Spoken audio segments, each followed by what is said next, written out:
اگر کوئی انسان محفل میلاد میں 1 روپیہ اگر خرچ کرتا ہے تو حضرت ابوبکر صدیق فرماتے ہیں کہ وہ میرے ساتھ جنت میں جائے گا. کہیے سبحان اللہ.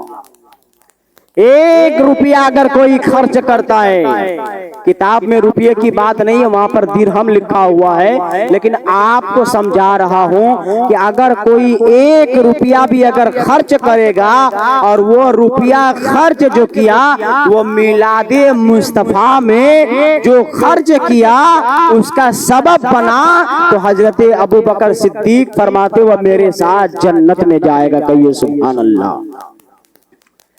یہ کہاں پر لکھی ہے؟ النعمت الکبریٰ کتاب کا نام ہے. لکھنے والے کا نام ابن حجر مکی رحمت اللہ علیہ الہیثمی. انہوں نے لکھا کہ حضرت ابوبکر صدیق فرماتے ہیں کہ اگر کوئی محفل میلاد میں اگر 1 روپیہ اگر خرچ کرتا ہے تو میرے ساتھ جنت میں داخل کیا جائے گا.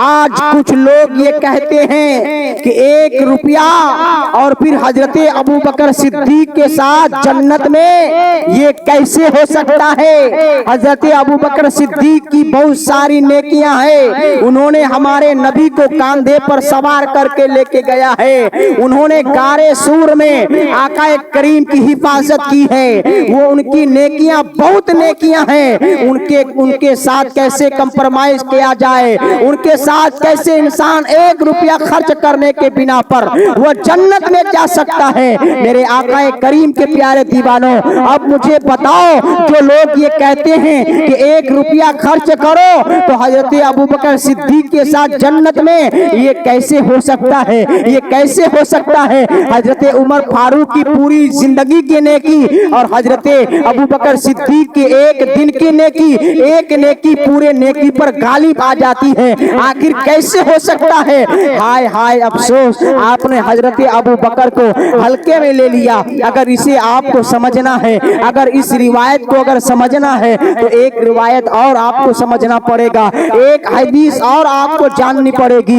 جب ربیع الاول کا مہینہ آتا ہے تب تک ان لوگوں کے پیٹ میں درد ہونا شروع ہو جاتا ہے.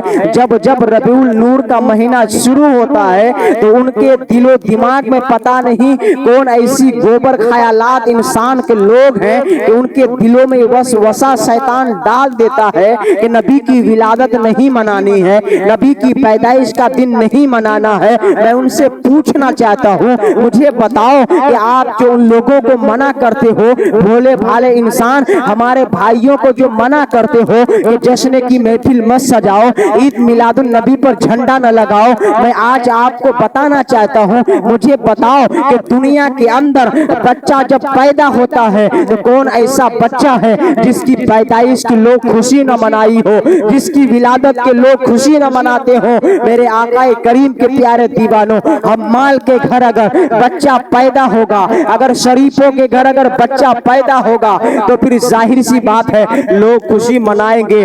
اگر زیادہ کوئی نہ منائے لیکن پھر بھی وہ بچہ کے ماں باپ خوشی ضرور منائیں گے. اگر وہ بچہ اور زیادہ پوزیشن والا ہے تو ان کا خوشیوں میں ان کا دادا دادی بھی شامل ہو جائے گا. اگر وہ بچہ اور پوزیشن والا ہے تو پھر ظاہر سی بات ہے اس کا پورا رشتہ دار خوشیوں میں شامل ہو جائے گا. لیکن ہاں، اگر وہ بچہ اگر کسی MLA یا MP کے گھر پیدا ہوگا تو ظاہر سی بات ہے پورا سماج ان کے خوشیوں میں شامل ہو جائے گا، پورا محلہ ان کے خوشیوں میں شامل ہو جائے گا. لیکن میں بولنا چاہتا ہوں، لیکن دنیا کے اندر کوئی ایسا بچہ نہیں جن کی ولادت کی خوشی نہ منائی گئی ہو. لیکن ہاں، چند بچے ایسے ہیں، چند لوگ ایسے ہیں جن کی ولادت پر لوگ خوشی نہیں مناتے، ماں باپ خوشی نہیں مناتے، دادا دادی خوشی نہیں مناتے،